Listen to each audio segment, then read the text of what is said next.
how, when you're working with someone who's going through those perimenopause or those menopausal symptoms, they have a lack of desire in every regard, but they want to get healthier, they want to get better, they want to feel better, but then they're just reaching for a box of crackers and a cheese string when they get home because I'm too tired to cook. What do you do with something like that?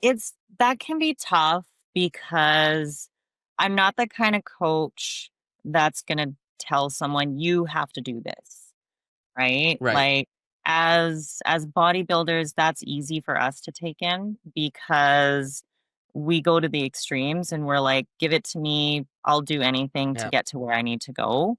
Right. Where these people, they've lived a specific lifestyle for so long Mm. that they have these habits and they don't even know that they're doing them, right? So, That's very like, fair.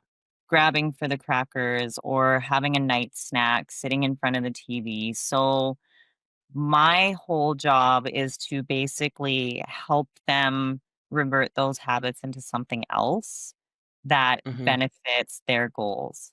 But it is a Right. long process. Always do it on my own, so I gotta get through it. And the only thing I know is to love what I'm doing. Never give up, never slow, till I finally prove it. Never listen to the no's. And welcome back, listeners and viewers, to another episode of the Unbreakable podcast. Today's a bit of a different one. We're launching a new series called Bodybuilding and Business. And I'm really excited to have my friend Kris Newson here, who is a personal trainer and a posing coach extraordinaire and a all-around wonderful person. Hey, Kris, how's it going? Hi, Kate. Good. How about yourself? I'm good. I'm good. It's been a day, man. I'll tell you what. Monday. It's a Monday. It's a Monday. Um, yeah, so you're having a good start to your week? Yeah, so far so good. Can't complain. Just kind of took it easy on the weekend. So, uh, yeah, this week is a little bit like it's a little crammed for me just because I'm heading out because my side gig is spray tanning as well for Oh, competitions. So that's happening this weekend. So it's gonna be a long week for me. that is a long week. Are you heading out to which show are you heading out to? The Vancouver. Oh, so Um, the Van City Showdown. yeah, that's the one. Yeah, And that one's got two shows in one, right? Like it's got the tested and the untested. So the natties and the naughties. yeah, yeah. So Oh, it's that's gonna exciting. be. I fly in Thursday, and then the Friday is like the spray tans for the Saturday show, and then Saturday we're doing the spray tans for the Saturday show and the Sunday show, and then Sunday is spray tans again. So it'll be fun. All day on my Yeah, feet. that's a big day. Do you wear a step counter? I do, but surprisingly enough, I don't do as many steps. I do more squats than anything. So, Oh, yes, that's true. I competed a couple weeks ago at Rising Phoenix, and on Friday night, I was so grateful to have the times that I had. I always like to tan at the latest possible hour because I want to be in the tan for as little time as possible. You get these people who are like, "Oh, I need to be there at 3 o'clock," and I'm like, "Why do you want to spend that extra 4 hours in that shit?" But hey, to each their own. yeah. Um, but they kept losing power. They were trying to set up the stage and like get all of like the stuff and they kept losing power. And so I was just standing there drying, right? And the way that they do it at Rising Phoenix, it's a pro tan show. And so it's like basically what they do is they just set up the fans. There's no private little space for you to dry, which in Yeah. Canada we tend to have like our little tents. Um, nope. It's just you're just there. You're just You're there. you're you're there in all of your glory. And so I try and just, keep my eyes up and I'm standing there and then the fans go dead and I was like, "Oh." And then you hear all of the spray guns stop. Like Oh, everything that's just went the dead. worst. Yeah. It was so bad. So it came back on and then it went and then it came back on and then it went to the point where I turned around and there's all these first time girls. So I mean, we all remember our first time. we did Yep. not take into consideration the amount of nudity that getting a spray tan involves. And so that in and of itself could be very like rattling for people. But all these first timers are there and they're all tanned from the waist down and nothing Oh else. no. So they're standing there. Oh, And those poor. I look at the one girl and I was like, well, you're gonna go out and make a statement if nothing. And they ended up actually for a little while, I was like, you're gonna be unforgettable. Well, at least your bottom half will be. They ended up actually having to go old school for a little while. By the time I left, I was like, okay, well, I'm done with this nonsense. I'm out of here. They were going back to rollers and mitts. No way. Oh Yeah. man. Yeah, and Yeah. that would I take was some like, time to. Yeah. I remember absolutely. You watching. think of it. I mean, Yeah, I remember watching videos of like the old school bodybuilders and like they did it in their hotel rooms, just applying yeah, tan that way because they didn't even yeah. have that service as an option. No, no. So, And Dream Tan. yes. Yeah. I remember that. That was before my time. But because my time they were like spray tanning was an option. But I remember my first tan was actually both men and women. So it was a mix of both sexes. So that was a fun experience because I was like, Oh my God. yeah. So, Yeah. I remember the first time I was with one of my best friends and we were competing, or he was competing and I think I was in prep. And he's like, okay, time for us to go and, get a couple of things from the store or whatever. And I was like, okay. So we get to the store and he's like, oh, I need to stop by the baby section. And I was like, what? Why? And he's like, I need a pair of socks. And I was like, what do you need a yes. pair of baby socks for? And so that's literally up until like when like the protans of the world started like bringing out, the little like hair nets. It Yeah. was the sock, right? And so they would just jam it all Yep. into a baby sock, and I was like, oh, I was like, you guys Yep. just all running around back there with your in a sock, like that's Well, they're weird. not running around, but they're there. The visual, right? The visual. Yeah. Yeah, it was, my very first show that I ever did. This is my 15th year competing. I started my first Oh, prep in wow. 2010. And but I only compete every couple of years, right? And so I remember I did pro tan, but I did like the roller and like the whole bit. Like I had a really unsupportive partner at the time who told me that, women who had muscle were disgusting and he never wanted to like see me looking like that and whatever was not good, which is why he's a former partner. And I actually my daughter was 7 at the time, 6, 7, and she did my whole back for me. Like, she just thought it was the greatest thing. I just sat on Oh, the floor on a little stool, and she just had this little tiny paint roller, and she just sat there and rolled my back. And it's funny because, she ended up becoming really active with the federation that I was in, and, she would come and she would volunteer and do, like, volunteer activities with me backstage, and so she's, like, 7, 8 years old with this giant headset on, and she would just like she was a gopher. She would just go for whatever we needed. And she's been my backstage handler for years. Like I would oh, give her that's the backstage pass. Oh, it's just amazing. And so she went to go get her first job in at like a co-op here in town. And her and a friend did her resume together and I was not involved at all. She just came home and was like, I have a job. And I was like, okay, this is great. How did you get the job? She shows me her resume and she has herself on there as a backstage volunteer. And one of the activities that she's listed is gluing suits to body parts. oh man, that's a skill for sure. I will say that. But it's not something It's that you see hilarious. every day. Mm-mm. I was like, wow, I'm really impressed. You got the job. That's Yeah. great. So talk a little bit about the services that you provide because you're a businesswoman and your husband is also a bodybuilder who is also in business. Um, Talk a little bit about what it is that you do and what you're passionate about in your work. Um, okay, well, personal trainer, like I've been doing personal training for almost 10 years now. And I started out in Good Life. And then when COVID hit, um, as we all know, getting to a gym was not happening, right? Yeah.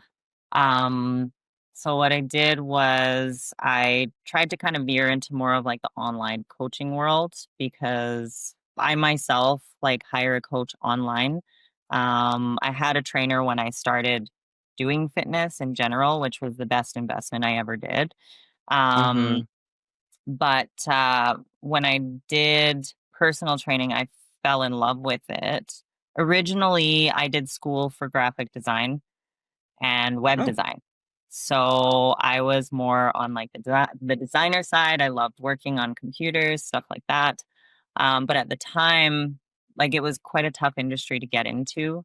And I was like, I need a job. And I'm always at the gym. So I'm like, well, what does it take to be a personal trainer, right? And so usually this happens with most personal trainers because it's just kind of like a side gig and something that they can just make a little bit of money off. Um and I fell in love with it because I loved the reward of like people feeling better and mhm. feeling stronger, right? So that Yeah. was a big thing for me. um, and I wasn't targeting really like the bodybuilding, like the people who wanted to compete, right? For me, Right. it was just working with everyday people, like the mom that wanted to be able to pick up her groceries and walk down the street and have her back not hurt, right? Right. So then when I went into the online world during COVID, I said, okay, well, like I still want to do the fitness thing. And so I chose to kind of veer away from working in a gym. I trained people from my house and did the online Oh, thing. And wow. now I wanted to go back to the gym. So that's what kind of drew me to the realm when it opened up. And I'm kind of starting up there now. So I'm doing both. So the online coaching, which is like the lifestyle coaching.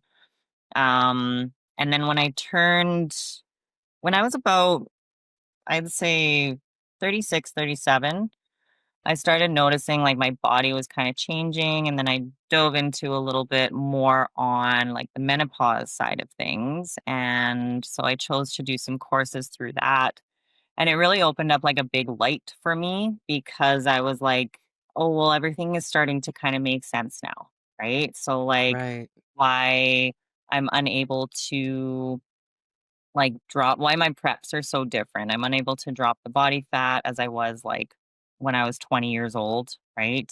Right. For me, I noticed like the brain fog, the memory loss. Like it's amazing how much perimenopause really affects the brain due to like Yeah. the estrogen decline. So So what was the most stark thing that you learned that you were like, "Oh, I see that happening in myself, or I see that in my siblings or my best friend, like, holy smokes." Like, what was the one that shocked you the most? as in like a symptom, Yeah. I don't know. Like I think the thing that shocks me the most is the laundry list of symptoms. Because most Yeah. doctors will associate menopause by hot flashes and night sweats. That's it. Maybe a little bit of Wow. weight, right? Um, and then like, because I follow a few doctors that specialize in menopause, and they basically say like through their medical practice they only get maybe 8 hours of menopause training throughout their whole practice. What? Yeah. That's crazy. And it's ridiculous, but it's mainly because, like, they haven't done a lot of studies on women because 'cause we're very hard to study because Yeah. our hormones fluctuate so much. So, like, if you were to take a blood test, let's say today, and then a few weeks from now, you take another blood test, your numbers might be different because our hormone Hmm. fluctuations are so different. right? So that's where most like menopause doctors and hormone specialists, they will test you by symptom more so when you're doing like the hormone replacement therapy. So they go by symptom rather than what your blood test looks like. That's really interesting, and especially when you think about the vast impact that it has, right? I mean, like, for example, some women get really dry skin, whereas other women lose a large amount of hair. And the other thing about menopause that I think I'm coming to learn is just how much it impacts your desire for life in a lot of cases. 100%. Yeah. You know, the desire to actually wanna go out and do things, right? Like, this is have you seen on the socials the We Do Not Care Club? I can't say I have. No. Okay, I'm gonna send you one of these, one of them when I come across it, because it's this woman, and her name is Melanie, and she's a woman who is in perimenopause, and, she gets, like, this little notebook out, and she goes, "This is the meeting for all of the members of the We Do Not Care Club. Today, let's read our announcements," and she's got, like, 16 pairs of eyeglasses on, and she might have a headscarf on, she might have a sweater on, she might be in a tank top, and then she has a highlighter and she pulls the lid off and she spits it out and she goes, "We do not care if our phone is ringing. We are not Yeah. going to answer it. Hang up and text us." And then she highlights it. And so what she said, "We do not care that you can see our nipples through our shirt. We're not wearing a bra to the grocery store." Like, and it's interesting because, like, the things that she says, I'm like, "Oh yeah, I could totally get on board with that." But it's not because I think I'm in a perimenopause. It's because I think I'm just difficult to get along with. And I think there's a difference, right? Um, so it's like the desire for people to want to participate in life in the same ways, of this people pleasing behavior because you're exhausted, or, maybe part of your identity. Like, I don't know about you, but, like, how I look is a big part of my identity, right? My hair feeling full and healthy. If that were to be dry and brittle and start falling out, I would I would struggle with that. Yeah. Oh yeah. Like, hair thinning was one of my things. It could also be, like, the fact that bodybuilding isn't the healthiest thing for you either, right? So, Fair. when Yeah. you're cutting down in a prep, like, you're pretty malnourished. We'll both admit Yeah. it's not closer to a No. show, it's not really healthy, right? So, No. Absolutely. but I had, like, this full head of hair, right? Like, blonde, curly. I had people asking me if it was real, and I'm like, "Oh, yeah," like now when I Yeah. put them in fades, they're like little rat tails, right? Oh, geez. Hardly, but I understand what you mean. In comparison, right? I mean, like, I was looking at pictures of myself, and I had a really, like, in 2023, that was my last prep before this one. I dieted really, really hard, like, to the point where we couldn't fill me up in peak week. Like, it was my low carb day, and Nikki was like, "You need to eat 10 more rice cakes."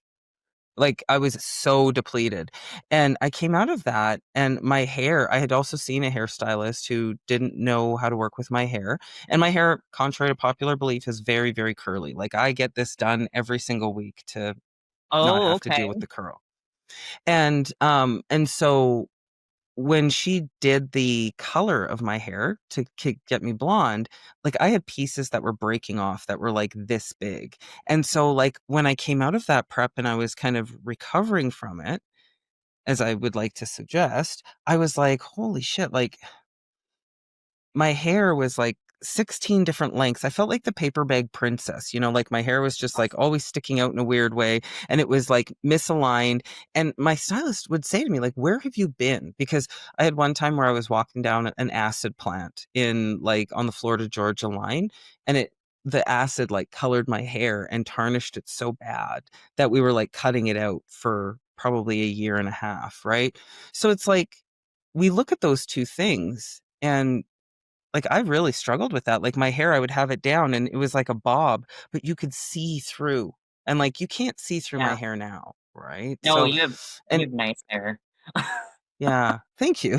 But but it's that hormonal health, and it's taking care of yourself, and it's focusing on things like the mitochondrial health, and it's eating the whole foods and not eating those prepackaged. So that then, kind of is the question that I would have next is how, when you're working with someone who's going through those perimenopause or those menopausal symptoms, they have a lack of desire in every regard, but they want to get healthier, they want to get better, they want to feel better, but then they're just reaching for a box of crackers and a cheese string when they get home because I'm too tired to cook. What do you do with something like that? It's that can be tough because I'm not the kind of coach that's going to tell someone you have to do this, right? Right. Like as bodybuilders, that's easy for us to take in because we go to the extremes and we're like, give it to me, I'll do anything to Yeah. get to where I need to go. Right. Where these people, they've lived a specific lifestyle for so long Mm. that they have these habits and they don't even know that they're doing them, right? So, That's very like fair. grabbing for the crackers or having a night snack, sitting in front of the TV. So, my whole job is to basically help them revert those habits into something else that Hmm. benefits their goals. But it is a Right. long process. So there's a reason why I don't do short commitments.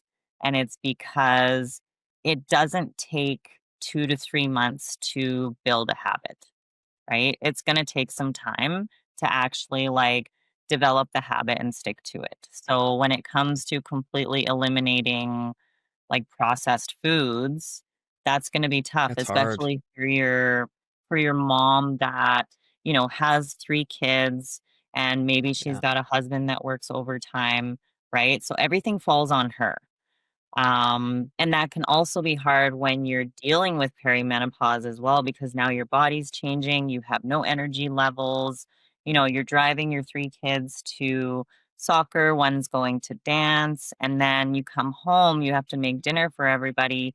And next thing you know, it's time for bed, and then you do it all over again, Yeah. right? So telling someone, no, you can't do that, you have to have this instead Yeah. is it's like one of those things where I don't know how your relationship was with your mom, but mine was very, we butted heads a lot. So whenever she told me to Yeah. do something, I was like, well, I don't want to do that now. Right. So, exactly. I'm doing the direct opposite now. Yeah.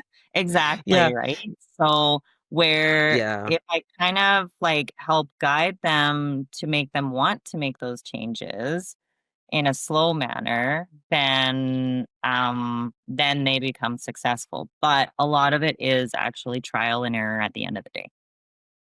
Yeah. And it's seeing what works for somebody because I think you're right. It's even though people pay for these services, actually, one of the things that I hear from most coaches and personal trainers is the lack of commitment. Like somebody's paying, let's say, $300 or $400 a month to have a fitness program and a nutrition plan. And I was guilty of this early on in my bodybuilding career, where, you'd work with somebody and then you're supposed to fill in the little athlete control sheet and what were your macros every single day? Did you write it all in MyFitnessPal? And yeah, for the first couple of weeks, it was really great. But then I ended up going out after work instead of going to the gym. I ended up, you know what I mean? And it's like, okay, so now how honest do I get to be with my coach in terms of what did I actually deliver versus what they were expecting of me? And and I think there's a bit of a psychological impact in there where it is, how did I deal with failure before I met this person? And what was the feedback that I received when I did not do what I was supposed to? How Yeah. do you work around that? Like, how do you foster? Because I would imagine that, if you have these clients who come to you for, 6, 8, 12 months, and then they decide to repeat with you, you're obviously building that relationship with them where they have the psychological safety to be real with you. So what does that process look like for you? Um, well, feedback is huge, right? I'm very big on feedback. But I don't want them to feel like they disappointed me, right? Mm, yeah. Because as much as like, especially with women, because we're all pleasers, right? We want to please Yeah. everybody and make, they just don't want to disappoint anyone. So at the end of the day, like there's no room in my head for disappointment, but it's like, okay, this is what you did. This is what you didn't do. What can you change to make your week better going forward? Yeah. Right? So let's say, I don't know, they only went to the gym once and their goal was to go 3 times. I kind of break it down and be like, okay, well, what was the hurdle? What stopped you Yeah. from going to the gym those 3 times that you committed to? And sometimes Yeah. there is a legit reason, right? Like going back to the mom with the 3 kids and Yeah. shit just happened and she didn't even know what went wrong, right? But then also there's times where it's like, well, I just didn't feel like it. And it's like, okay, how is that going to help you in the long run? Yeah. Right? So it's Yeah. giving It's them building kind of that the resolve. awareness. Yeah, Yeah. exactly. So yeah, it's kind of bringing up the awareness and um letting them decide that that's the choice that they made. Because at the end of the day, it's always a choice, right? It's the Yeah, we choices talk we about make. that a lot. Yeah, like Yeah. whether it benefits us or not, right? Like I choose to have a bag of popcorn before bed. Okay. What is it going to do to benefit me? Well, it's a lot of fiber, so there's that. But then for myself, like if I eat a lot of carbs and it's heavy in my stomach, like I don't feel good going to bed. Why do I want to do that to myself? Right? Mhm. So it's Mhm. little reminders like that. So then that's the feedback. Like those are the things that I have to remember and then bring it back to them and be like, okay, well, how did that actually make you feel? Um, and then what do you want to do to improve going forward? Yeah. What's the step change? And that's one thing, like, I have a lot of people who come to me who ask me, because I mean, I think I lost 115 pounds to be able to get to this point, right? And of course, then, you know, gain 50 or 60 and then take it off again to diet down and, compete. I mean, this is the path that we've chosen.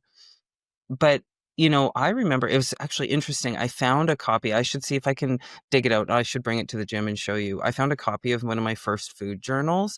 Oh my Lanta.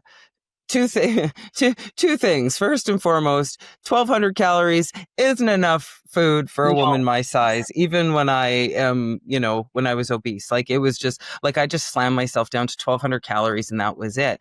And, but then it was like, it would be like the weekend and it would be like, 2 pieces of pizza fully dressed with these toppings and like zero caloric information. Just like I ate pizza. And did I actually only eat 2 pieces? Listen, I wasn't 260 pounds because I couldn't eat. Right. And so those behavioral changes they're good until they're not. Like once the progress stops and you're like, okay, I think I lost something like 38 pounds in the first like 4.5 weeks of dieting. And Oh, I kid you not, I could only do 15 minutes on the elliptical and stretch because my body like it hurt to sit because I was so overweight. okay. And the picture was my daughter was 18 months old and we were on a family vacation in Ontario and we had gone to Niagara Falls.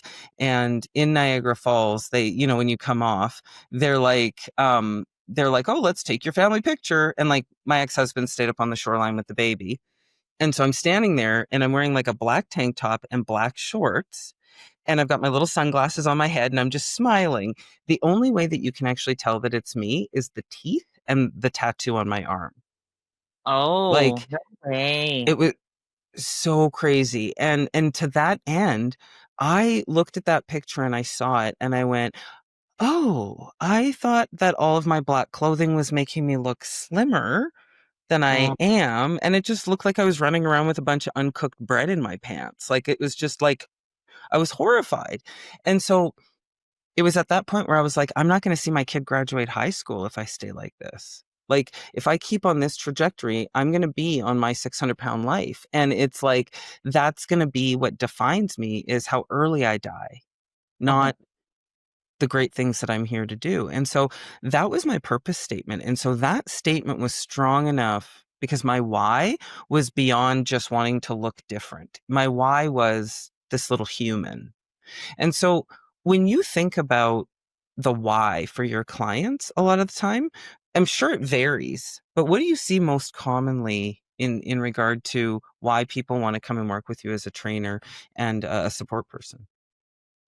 Everybody always starts with um the visual aspect. I want to Yeah. lose 30 pounds. I want to be able to fit into this pair of jeans or whatever, right? Yeah. So Yeah. it's always um it's always like a visual, um which is, it's a start, but it's not a It strong enough is. why, No. right? So Not to everyone wants, sustain you. exactly. Yeah. Everybody wants to look good. And I think bodybuilding's kind of ruined that a little bit as well because it has become a lot more popular, I agree. and people will see these like perfect figures, but they don't realize how much it actually takes to get to that point. And that's something that I have to kind of like let people know and be like, look, it takes a lot of years to get to that point, because to actually build like a decent amount of mature Yeah. muscle, like you said, you've been bodybuilding for, it was 15 years, you said? Yeah. So for me, it was 10. Brad's been actually going to the gym consistently, and bodybuilding for, we started competing at the same time, but, like, actually building shape would be 15 years, 16 years, I think. He's been Yeah. at it longer than me because he got me into it. Hmm. So, so yeah, it takes a long time to get that kind of muscle. Um, Not to Hmm. mention, like, learn how to actually move your body properly as well. So, Absolutely. that's a Yep. big one. And Also, teaching someone manager. fueling it. Yeah, Totally. and it's like, I mean, like, the most common, "I just don't wanna get bulky."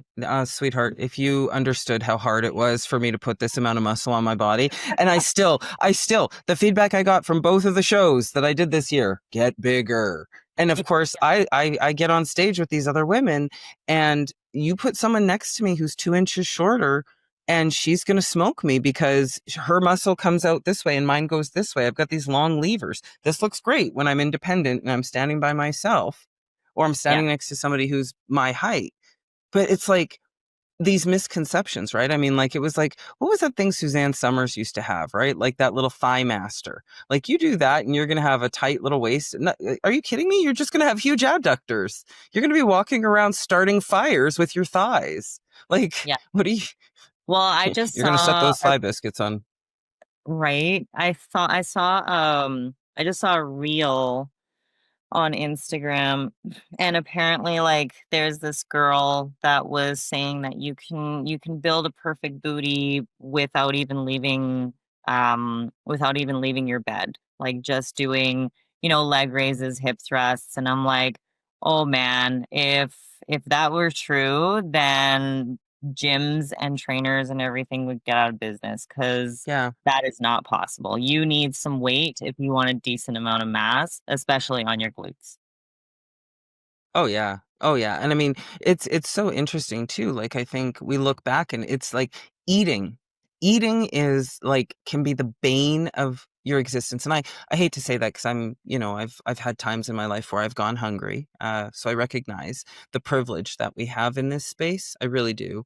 Um, but man, I had one off season. It was my off season where I was pursuing 200 pounds, and I started at 140 coming out of a competition.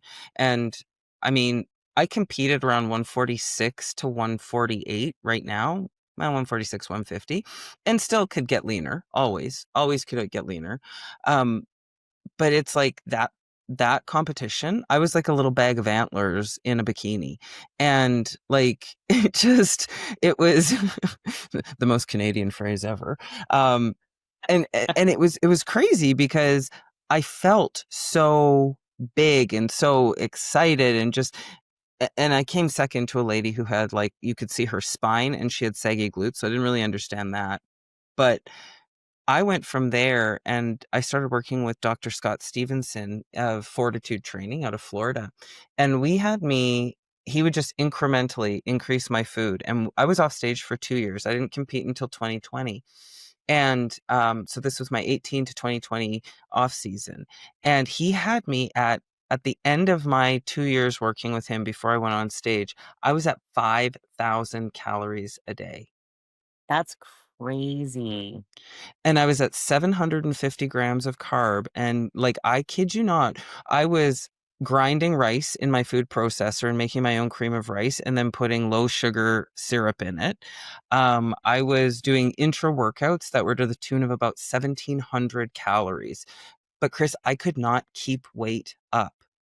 And it was like I was working his program, Fortitude Training. I was only training 4 days a week. I was getting 5,000 steps through active cardio of just walking the dogs. And so it was like, it was insane. I would miss one meal, I would lose 3 pounds. And, That's nuts. but but then I tell you what, taking all of that off, when I started working with Nikki, it was almost like she just got this giant slab of tissue. Like I was Sponge Kate SquarePants because I was Mhm. just so dense and we hadn't put any like shape into it. There was no vacuuming. So like my sides were really, I just had a lot of tissue. And and it was great because now we had a foundation that was really worthwhile to build from. But it was really hard to get that much food down, and especially when I was traveling on the road, right? Off season, I'm not packing Ziploc bags of chicken. I don't give a shit what anybody says. I will eat a chicken breast at a restaurant. I am not packing Ziploc purse chicken. I have a line and I'm not crossing it. I travel a lot for work. So with that, it would be like, okay, well, I'm going to go to Freshie and I'm going to get, a wrap with, brown rice, beans, chicken, the kit and caboodle, because you can customize everything. So you kind of have a good sense of what you're getting. But like, I remember I was in Port Coquitlam on a job and there was a massive snowstorm. And so I couldn't fly out. I couldn't get to the gym. I couldn't do anything. So I ended up having to like walk to the nearest like convenience store to be able to get some food. The next day I got over to West Coast Iron and I was able to actually order some food. And it was funny because Ron Partlow actually ended up driving me home. He was like, "Oh, I'm going that way anyway, so just jump in with me," Oh, right? He's such a great guy. yeah. But it's like you think about it, and what was it that Dusty Hanshaw used to say? Every time you miss a meal, God kills a kitten. Like, and so it's like, so I went from this person who could do nothing but eat to this person who, like, when we're putting those whole clean sources in, it Yeah. just like it was so hard, right? And yeah, I was not happy with that. It was uncomfortable. I thought I went to bed feeling like a beached whale every single night, and I've never done it since, right? Like we keep my calories at a pretty modest level. But that being said, the lowest I got this season while we were competing was 1,700 calories. That's awesome. Like, yeah, and that was That's on a training day, and of course on the non-training day you take it down a little bit, but yeah. So, but I mean, that's how you build and sustain though, right? yeah. But your body So, also adapts, right? So mhm, for you, yeah, God, 5,000 calories. I mean, I can get so that on much. like a dirty day if you give me Yeah, a burger and fries and donuts and whatever, right? Like that's easy to absolutely. reach. But Yeah, on clean food, like that's a lot of volume. yeah. Oh, Um, yeah. but typically what happens too is like our bodies do adapt to what we're eating, right? So if you're Mhm. consistently eating 2,000 calories a day, our like mentally and physically, we're like, okay, we have enough energy so we can move around a little bit more, right? So Yeah, naturally, we'll just use up that energy where, and this happens a lot, like with women, because of diet culture, they yeah, feel like they need to, if they wanna lose the body fat, they drop down to that 1,200 calories, like you said that you were eating, right? But if Yeah, you keep that long term, your body's just going to force you to stop moving more, right? So then now it's like, okay, well, we're only getting this much, so we need to slow things down so you may not fidget as much. You may, feel like you need a nap or whatever. yeah, But what's sad is women yeah. will think that, and men too, right? But because I work a lot with women, they think that they feel good, that their energy is super high, but you don't know you actually feel good until you actually feel good, right? I agree. So feeding, like giving women more food and be like, no, like eat at least 2,000 like 1,200 calories is enough for a child, right? Like, Yeah, yeah. especially if you want to be strong, get enough nutrients in you to make sure that your hormone levels are somewhat balanced. You got to eat more than 12,000 or 1,200 calories for sure.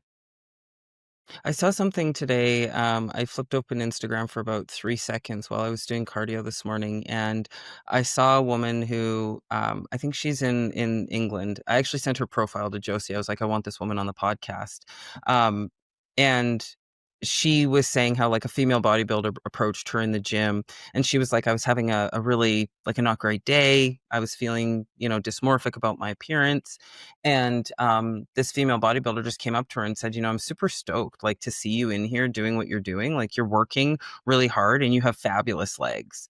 And it's I not like love this woman knew this bodybuilder, but I mean, like, I think that's kind of the community and like the ethos of who we are as people and probably why we get along. And but the woman said that, she went back and she was feeling really good. She did her lifts. And it's interesting because she's also a coach. And so, it's kind of like that adage of never eat from a skinny cook. Right? And it. so it's like, obviously, I mean, she's got a little bit of extra weight on her, so she must not know how to work out or balance her life, like, which is so stupid. But so this bodybuilder comes back after the fact and says, you know what? It's so cool to see a woman who's not focusing on her weight, but is focusing on putting weight on the bar. And I was just like, yes, because like for me, I think we all to a degree, particularly coming out of competition, we have a bit of, reluctance to let this physique go and to start coming back to the space where we're a little uncomfortable. We might sweat a little bit more. Our breath gets a little faster when we do our cardio in the morning. But like for me, what really drives me in the gym and where I'm putting my most significant markers this off season is my logbook.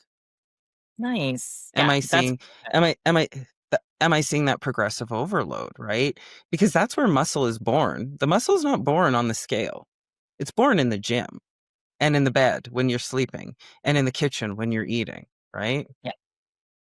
Yeah, I like that you mentioned the bed because so many people take sleep for granted, especially with Oh, this, like, because the world now is all about go, go, go, right? yeah, yeah. Um, I wish when I was younger, I had prioritized sleep a little bit more. Now I'm Mhm. focusing more on it.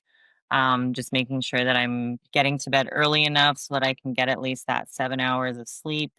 I wear my Fitbit to bed so that I can Yep, make sure that, like, I don't know how accurate the sleep is on it, but at least it gives me a general idea.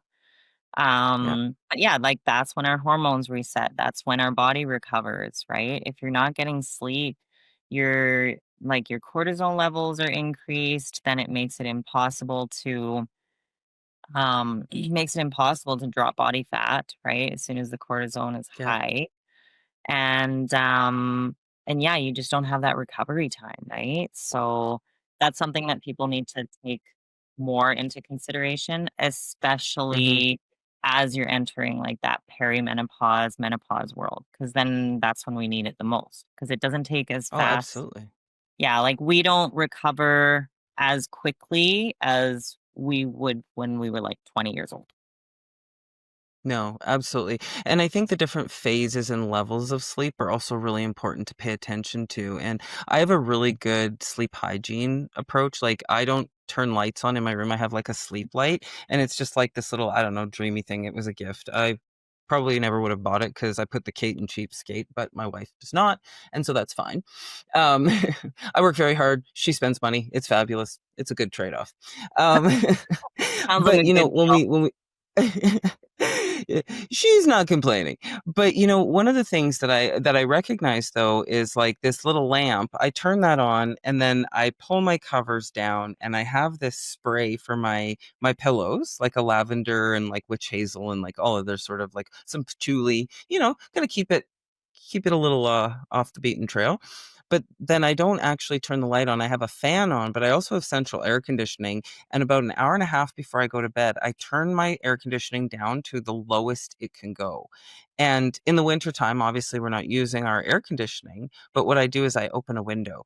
And so Yeah. it could be 50 below out. And my window is open this much because I want that crisp, cold air so that my body temperature can come right down. Right. And so it's like these are the things that I do. I have the night light on my phone so that by 7 p.m. it dims. I stop texting and emailing and doing anything on my phone by about 8:30, right? No games, no nothing. And that takes discipline. And I was talking about this with somebody else. I don't know when it was, but I was saying like one of the things that I'm trying to do right now is reduce the usage on my phone. And Oh so my God, iPhone yes. iPhone gives you a report saying Yeah, this is how many hours a day you spend on your phone. In the past, it was with my EA this morning. In the past 2 weeks, I've reduced my consumption and using my phone by 2 hours a day by nice. plugging it in and placing it away. Right. And so these little things, and of course, going through the final peak week, hard. Yeah, But now, like, I don't wanna be on the internet at all right now. It is the geopolitical situation of our world is just horrific, and so you pair those together with having, really improper sleep hygiene, not being planful with raising your kids, having perimenopause, like, you literally have the perfect storm to avoid, like, to completely not have any REM or deep sleep, and yeah. REM and deep sleep are the only times when your brain and your body heal. That's Uh-huh. it, right? Like, that mid-core sleep that you get for that 3.5 hours a night, it's like, it doesn't mean anything. You're just Yeah, gonna wake up tired. yeah. Yeah, I find for me too, like making sure that you finish a sleep cycle as well, right? Because if you Yeah. wake up in the middle, so I have my watch set so that it wakes me up. Um, so I don't set an alarm. I just have my watch vibrate, but I can Mhm. actually Me set too. it so that it wakes me up. Um, Either just after a sleep cycle or just before. Now I can't remember. I turned it off because it kept on waking me up like 30, 45 minutes before I was actually supposed to get out of bed. And I'm like, no, I need a little bit more, even if it's an extra 15 minutes. I'll just deal with it. Yeah, But yeah, it's yeah, those are very important for sure.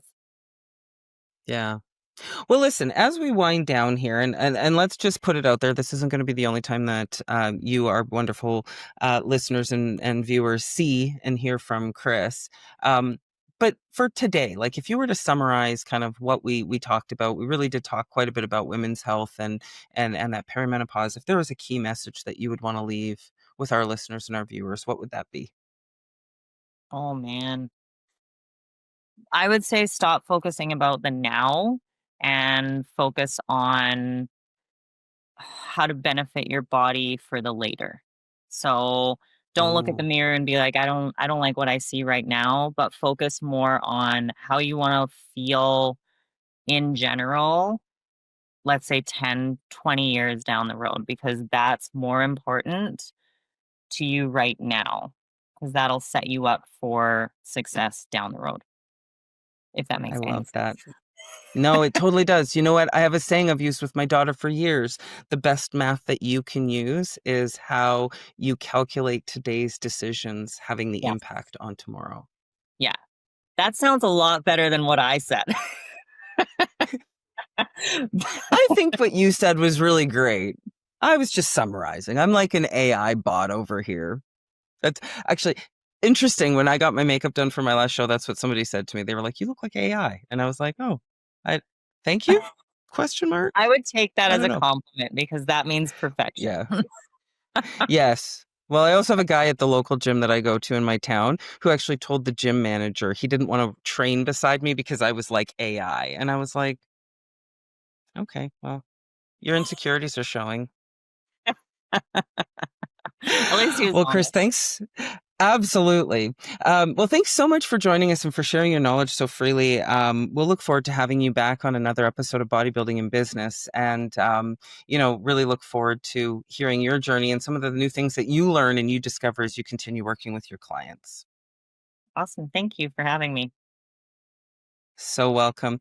And listeners, viewers, remember, protect your peace, chase your dreams, and remember, stay unbreakable.